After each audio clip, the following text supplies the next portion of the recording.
Sweet cheeks. Sweet That's how I cheeks. was. That's how we should start every show. Sweet cheeks. Sweet cheeks. Oh, Mr. Sweet cheeks. Welcome, everybody, to ETE. Everything else, where we cover everything, and I mean everything in the world of professional wrestling, and that is including and sometimes excluding WWE and AEW. But because shit is so muddled and muffled right now, we're gonna pretty much cover everything on today's Everything. edition. On today's edition, I don't know. I sound like the description. I didn't even do an introduction. I'm Marcus the Grand Finale, joined by the legendary, the encyclopedia, the three faces of Jemal. You One, already two, know. three. How you doing today, Jamal? Forgot to do an Man, introduction. I was so hyped to I do got this. Talk I about got sweet the cheeks. move. I got the move done, so I'm pretty stoked that I'll just get to relax. Get to relax before my trip. Taking a trip to Iowa. Go visit our Oh wow. boy.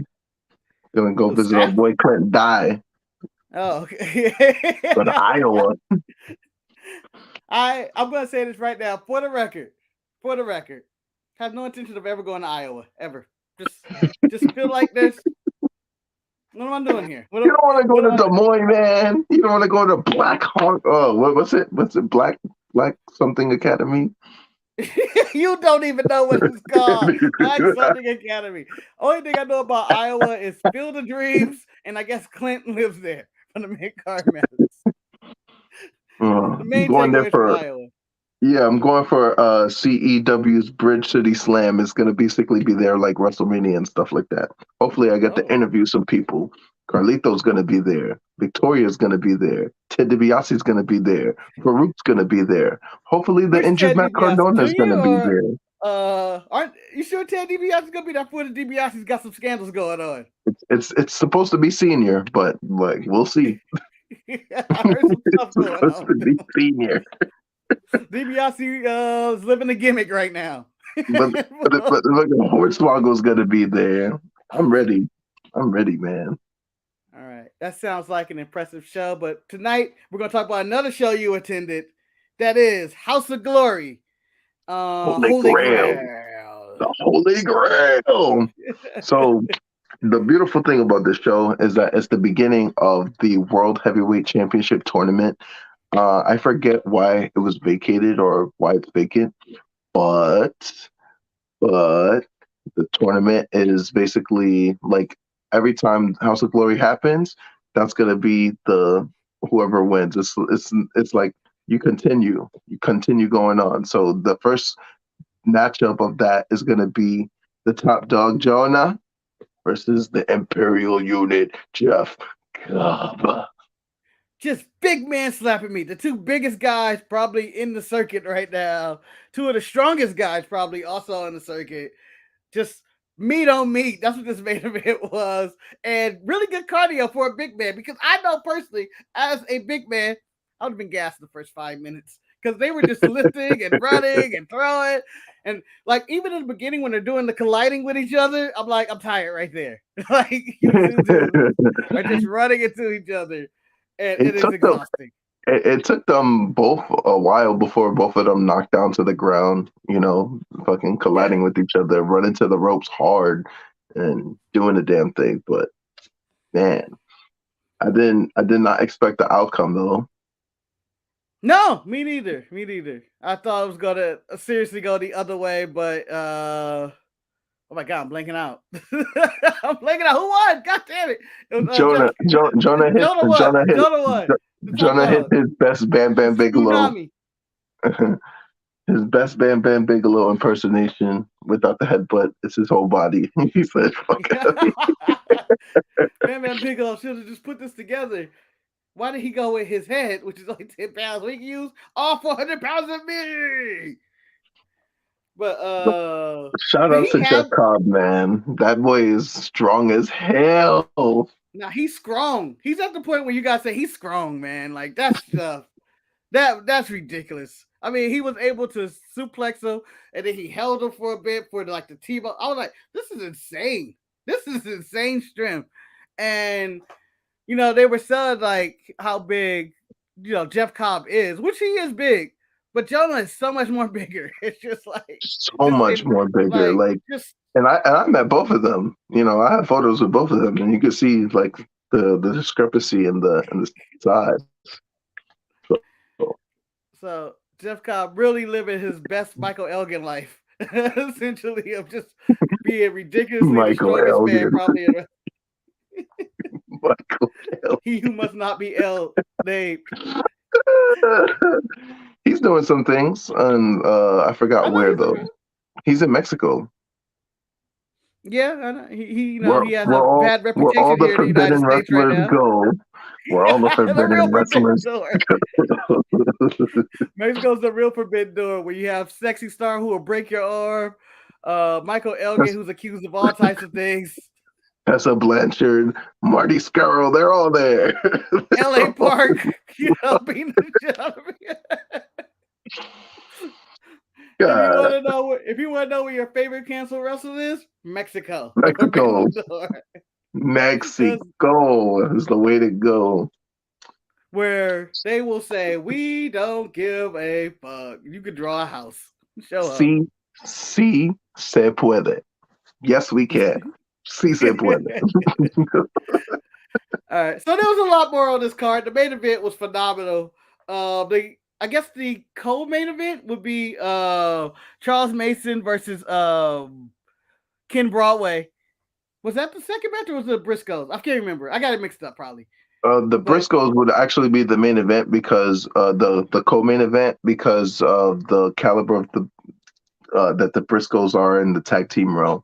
But like the main event, which is going to be Midas Black, Jay Lyon versus Jay and Mark Briscoe for the HOG Tag Team Championships, and what a match that was! Like, what a match! I was there live, and you could feel the energy for the main event. Like you could really. It's a New York City, it's an NYC crowd, and we're all pulling for the main event to win. And like nobody wanted the Briscoe. Like people fucking with the Briscoes, but nobody there wanted the Briscoes to win. We were like hoping that we could see a new tag team champion's crown, but unfortunately, it didn't play out like that. Yeah. The Briscoes are just too damn good. Can't knock it. The world has told us the Briscoes was losing this match, and essentially, the world, just the everything that's surrounded. Briscoes lost I believe the GC. I think they might still be GCW tag champ. They may have lost that. They lost the Impact titles. They didn't beat Rebellion and NWA. They've been on this losing streak, and it's like, oh, they can lose one more to the main event. And before we go further, for people who I like to think of this show more as an educational for people who watch the main shows and don't know who some of these people are, including myself. Can you describe the main event of who they are? All right, so the main event is basically like the traveling circus, and you have Midas Black, who is the ringleader, and Jay Lyon, who is legit a lion. Legit. It's a shoot. He is a lion. That's 100% a shoot. This man's a lion. He has the lion mask, and then that's why they call it the main event, as in the main of the lion event. MANE event. Yes. And they have entered the realm of my favorite tag team for one particular reason. And it was not even before I seen them wrestle, just in the video package where they were talking about the grand finale. And I was like, what are they talking about? And then they were talking about the fish move. I was like, they named it after me. They know they did.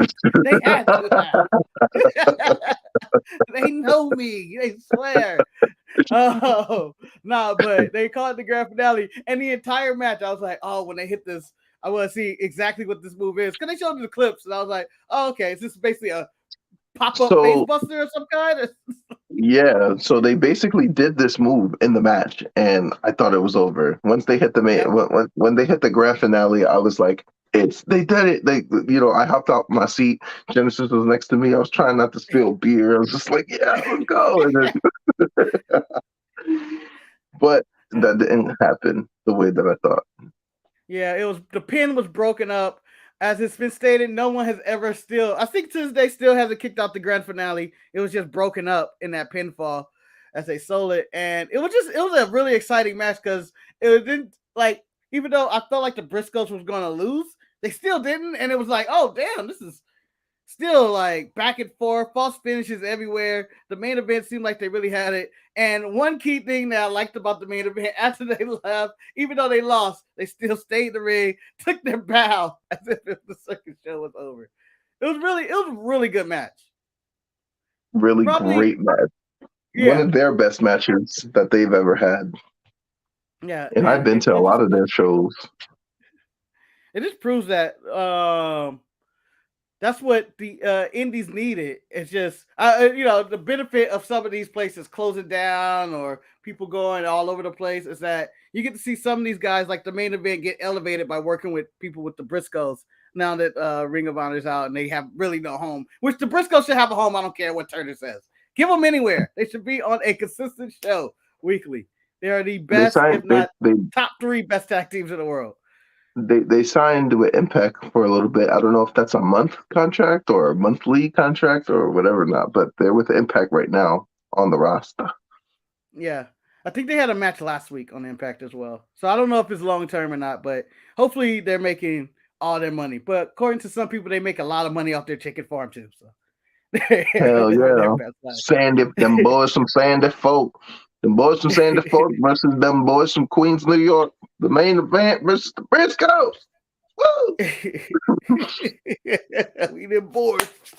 One day I'm gonna cut a Jay Briscoe promo. I'll just be rubbing my hands together, bouncing up and down, and just be talking all crazy. So, being that this was your first time seeing the main event, right? Mm-hmm. All right. What did you think of the hula hoop spot? I think it's stupid, but I appreciate it's a part of the gimmick. It's called the Ring of Fire, right? Yes.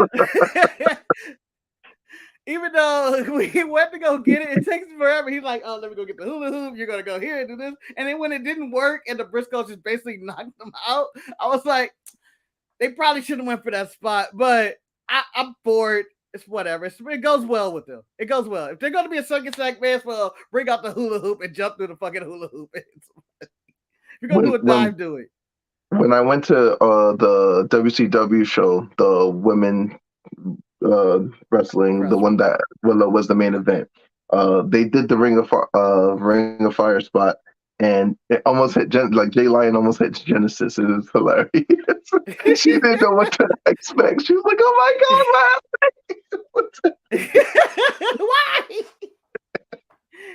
why?" Oh man. All right, so Charles Mason, Ken Broadway, Cash Flow. Yo. Yeah. Gotta talk about that. We gotta talk about this one. And it may be, I think it might have been the longest match on the show. May have been. Yeah, just by like 7 minutes. Something like that. And it was a really good match.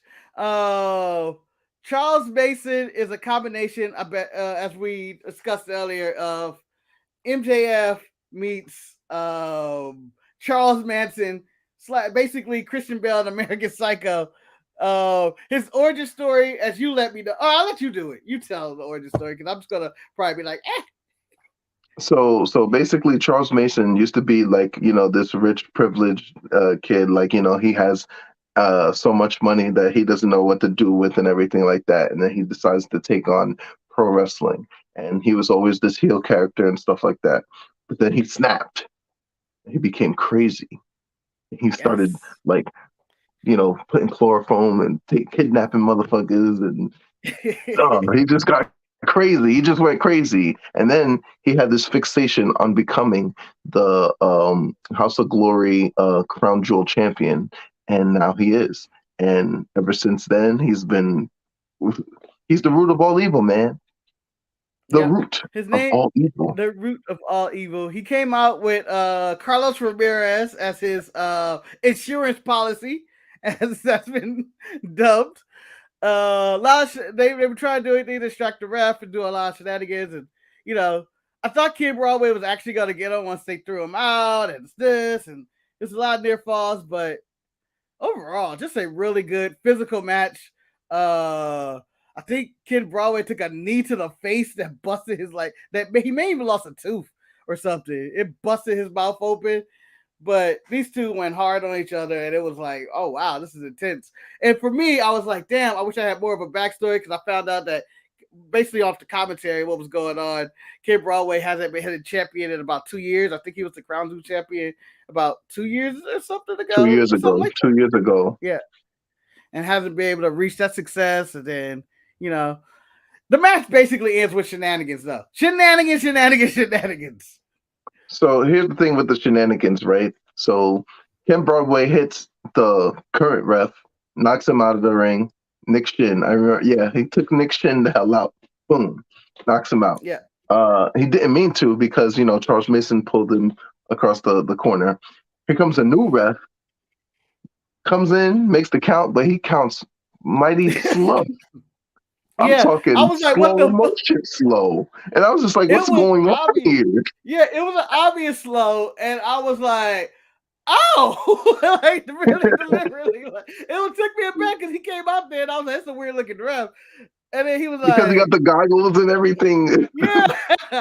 And he was like, 1, 2. And I was like, what the fuck? So then Charles Mason, he hits the roll up, and then obviously gets the fastest count I've ever seen. Yeah. Done. And then, turns out that Mason paid the ref to win. So I have a problem with this finish. I enjoyed the match up until the finish, because I was like, for this plan to 100% work, he needed that ref bump, and it did not seem intentional when he originally knocked out the ref. Like, he needed that ref bump to happen. Otherwise, his plan on top of a plan wasn't going to work. So that was my only problem with the finish of that match. I was thinking, like, what if he just beat you before you got to this ref, the paid off ref or all this, whatever. Like, I would have tried to do something earlier if that was the case, or had Carlos Ramirez just knock out the ref or something. But see, here's the thing too. The ref didn't get the money for the job. No, he didn't. That shit was funny. So post-match, Ken Broadway goes and chokes out. He's attacking the phony ref or whatever, and he's choking him out and all that. And then Mason comes behind and they attack him. And then the ref is out. And then they just take the money back. Him and Carlos, like, those motherfuckers ain't shit. I was like, wow, that's some people, man. What you expect? Now, as much as I didn't like the finish, I love that. I love the good heel work on I have a paid off ref. But I didn't pay him off, ruined his reputation. He didn't even get paid for it. And I was like, that's fucked up, but hilarious at the same time. Next match I want to talk about, and you're going to have to completely educate me on this one. It was Mantilla in a 6-man, and there was a variety of people. But the most important person to me is a man I'm calling Sweet Cheeks, who is an officer of the law. Essentially, his gimmick is Officer Dangle from Ring on 911. That's what I'm getting. Exactly. Exactly as you called it is exactly what he is. And he's part of the faction of HOG police.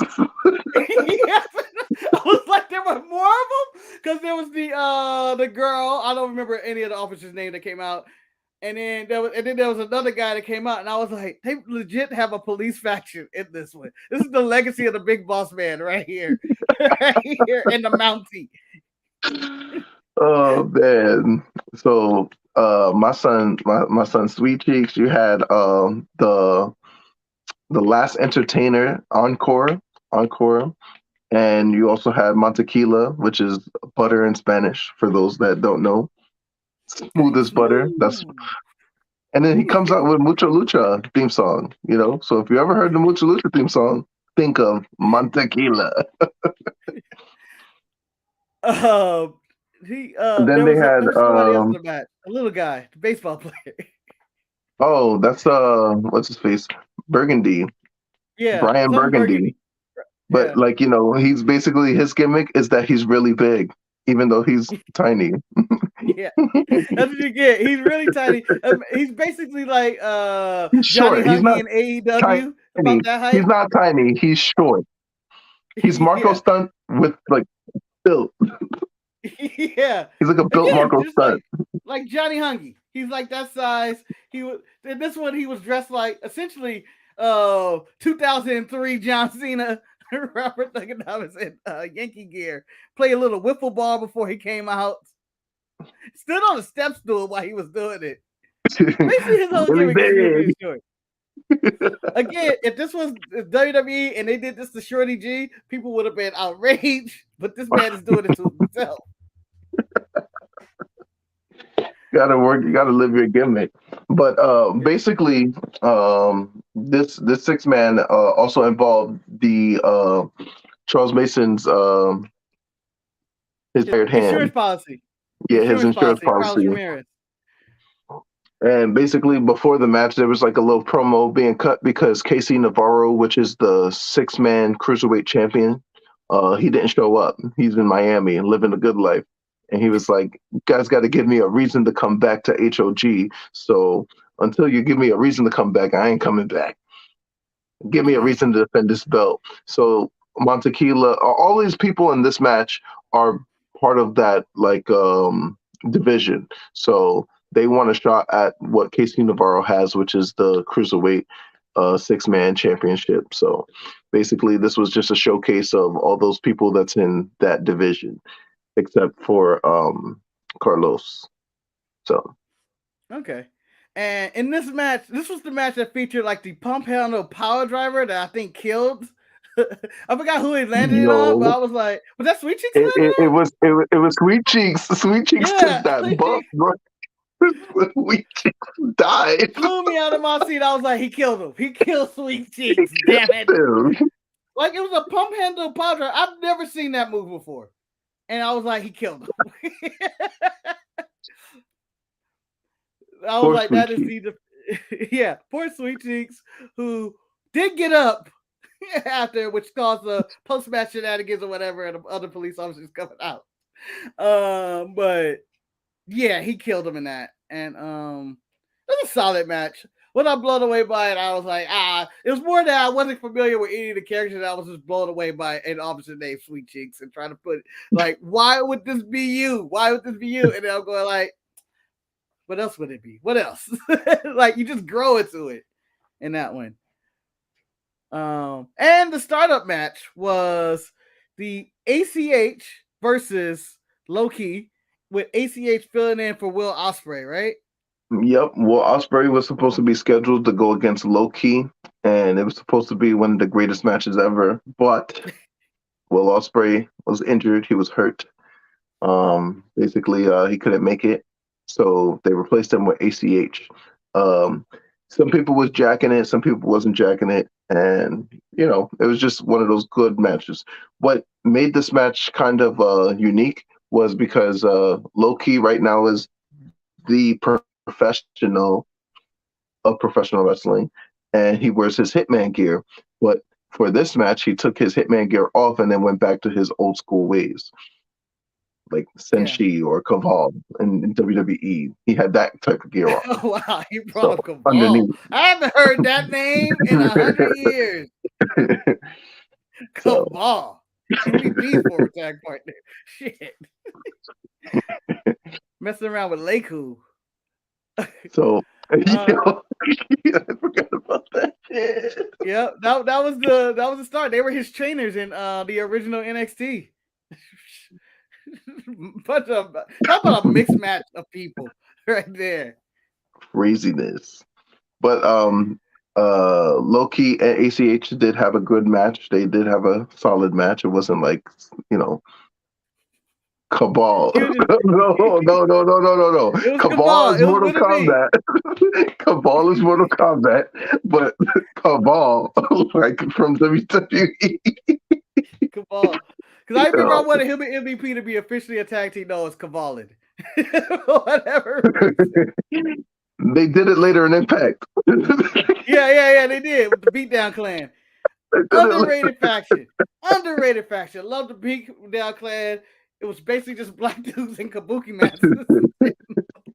So, everything you wanted the Hurt Business to be. In a way, yeah, but I thought it was better. It was better than Hurt Business. It was a Japanese black group, basically. Mm. But So they had a solid match.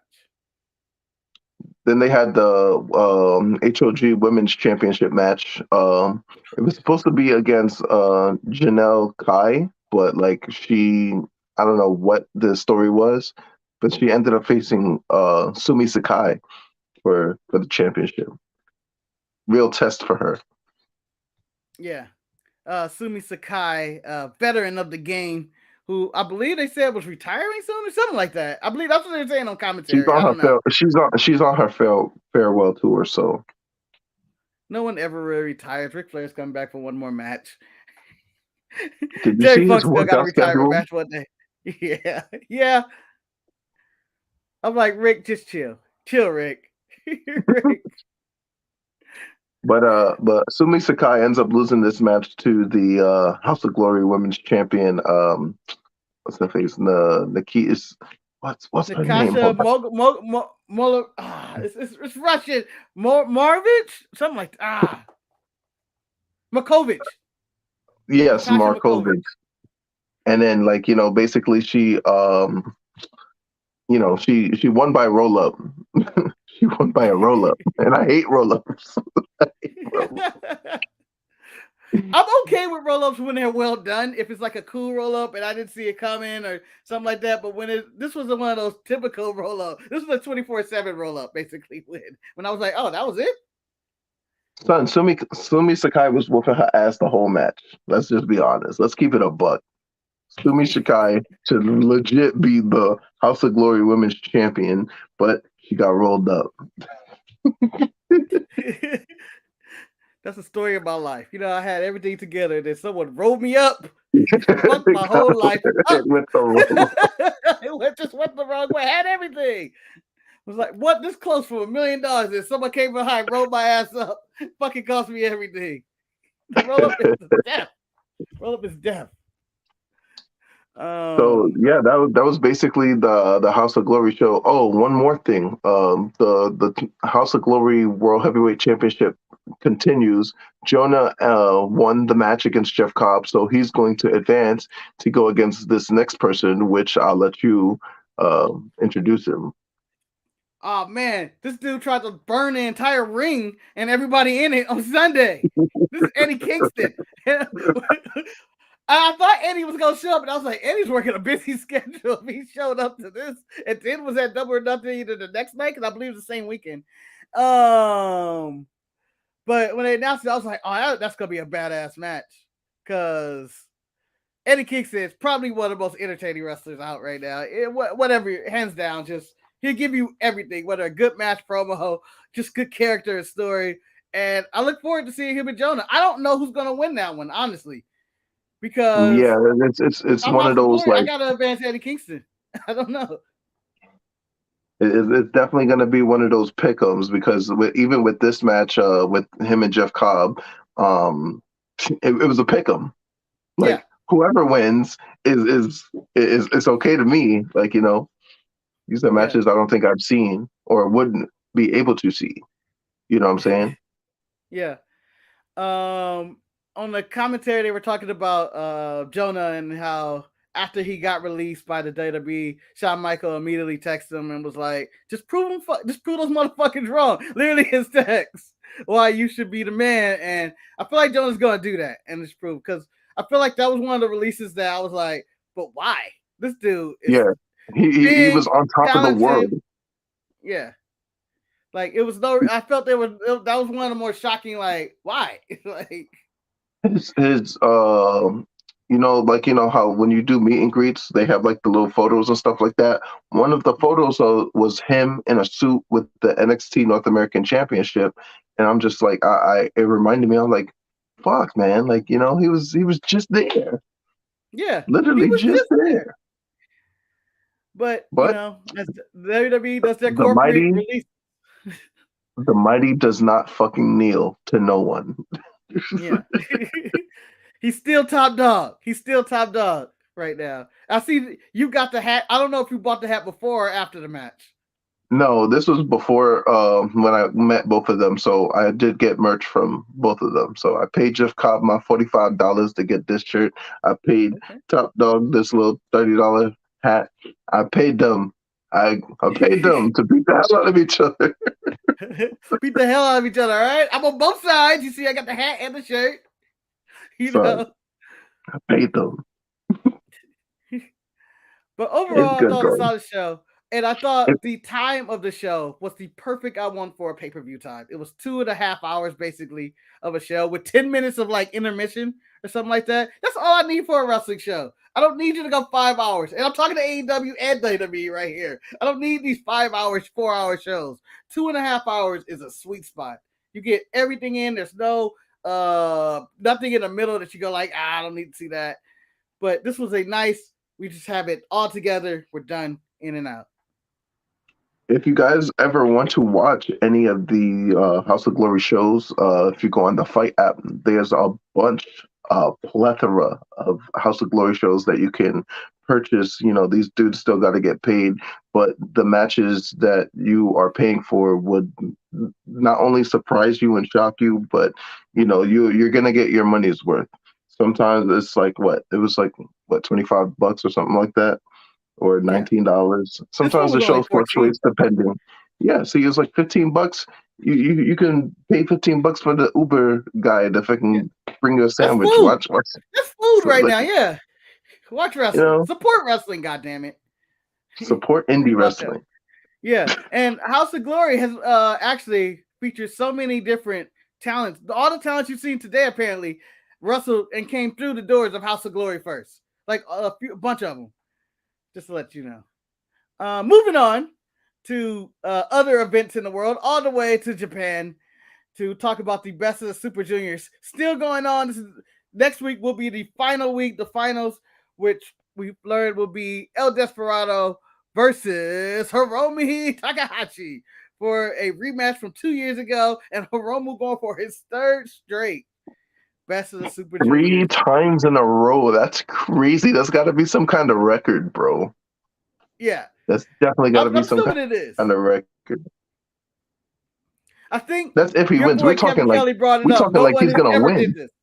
Yeah, I think he's gonna win. I think he's gonna win. Even though I would prefer El Desperado to win, I would honestly prefer Ishimori to win. Hell, I would honestly prefer El Fantasma to win. But none of that's gonna work out for me. Those three guys. But I think for the history's sake, I think Hiromu should be the guy to be the first person to win first three or win three best of the Super Juniors back to back to back.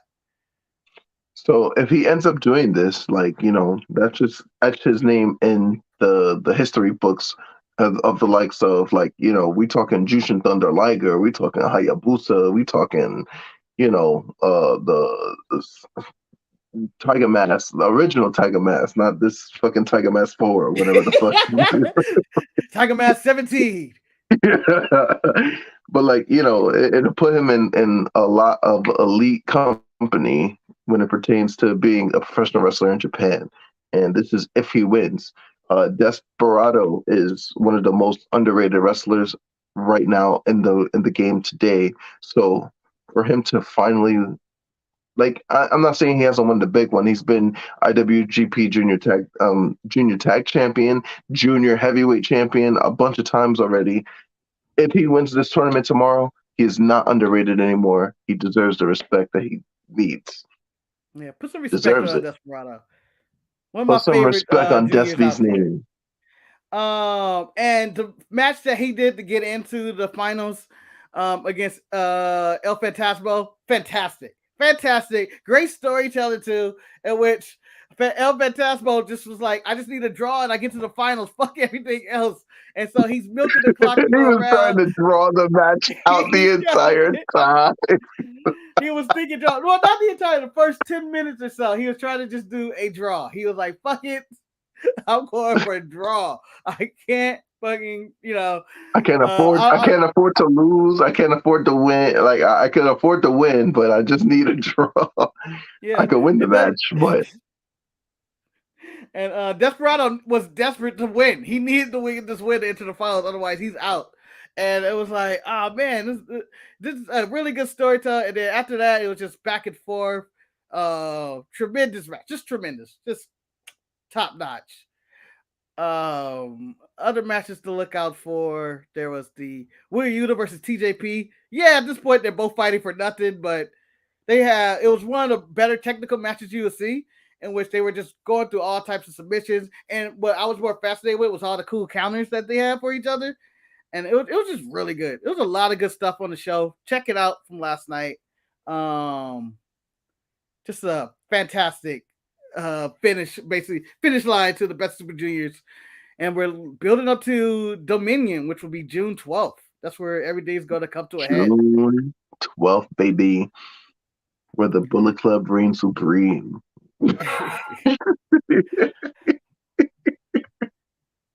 Oh man, I just saw the Hikalane still my era. Still my era. All right, Jay. In other worlds, the NWA has news. Matt Cardona, I guess checked out his surgery, got an MRI, or his shoulder, and got an MRI. He's going to need surgery, so he might be out as always. His own pay-per-view, basically, always ready. That he built from the ground up. Not only did he lose the digital media title this week to Rich Swann, he's going to he may even get stripped. If you need surgery on the shoulder, he may be out for a while. So he may get stripped this is going to build. Title. This is going to build. This is. It's so terrible because, like, I like I mentioned earlier in the show that I really wanted to go to Iowa. Well, I'm going to Iowa for Bridge Slam, and he was supposed to be there. And it's in jeopardy. Everything is in jeopardy. Him being champion at all at this point. We know how fickle Billy Corgan is when it pertains to doing any type of business decisions. I mean, Billy Corgan, I love your music, Smashing Pumpkins, I like it, but fucking as a wrestling promoter, you gotta fucking have some type of backbone. I don't know, bro, but. Fuck, man! I just wanted to touch the 10 pounds of gold. That's all I cared about. Like the whole time, I was like, "I'm gonna meet Matt Cardona, cool," but I want to touch the 10 pounds of gold. He's the champion right now. I just want to touch it, and I touched it. Please, can I touch this legendary belt just once? Damn. Breaking news. Was escorted out by security for just being like, let me touch it! Let me touch it belt one time! That's my belt! It's my precious! I can see them doing that shit. I'm in Iowa, damn it. I can see them doing that shit. Iowa. You will stand out for obvious reasons in Iowa.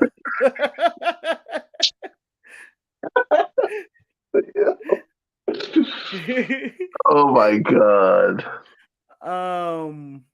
But check out last week's Power, or this week's Power, whatever you want to call it, the latest episode of Power, in which the main event was Mike Knox versus Trevor Murdoch, which was good. But Sion versus Alonzo was really good. Check that one out. That was a match. Free TV on YouTube. If you don't do anything I say with the NWA and be like, I don't fuck with the NWA, just check out that match. It happens like at the middle portion of the show, and it just takes up the most of the show after that. It's just a fantastic match. Yeah, there's a lot of free stuff on YouTube, guys. Like, MLW is just consistently with, watching wrestling. There's a lot of recaps that come from AAA. They do a lot of recap stuff. So, like, because their matches happen months at a time. So go ahead and peep those YouTube free. Like, just watch it, man. Like, if you're a fan of wrestling, why not? Yeah, I subscribe to Catalyst Pro Wrestling, which is apparently some of our shows on this channel, which are low in views, get more views than what they get. But it's a one match 30-minute show built around one match, and you'll get some good matches. That's where I first saw Darius Carter, as you bring up a lot on the show. He was just on there. He had a match. I think he beat Kobe Carino for the title, and it was just like, oh, that was nice. That guy's good.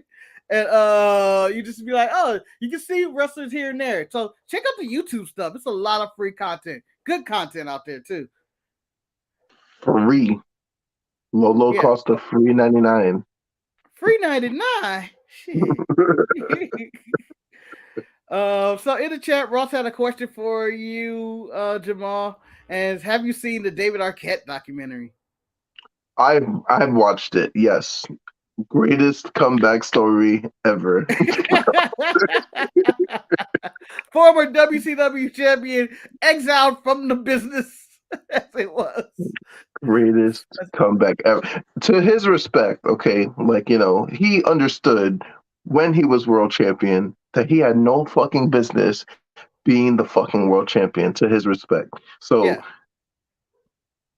for him to do what he's done now, to like grind his teeth in the business and get these matches in and get his reps in and actually be respected as, even though it was like a farce, but the man is a wrestler that is a former world heavyweight champion. Just got to give it to him at that point. Like, you know what I'm saying? Just got to give it to him. I was world champion once. Yeah.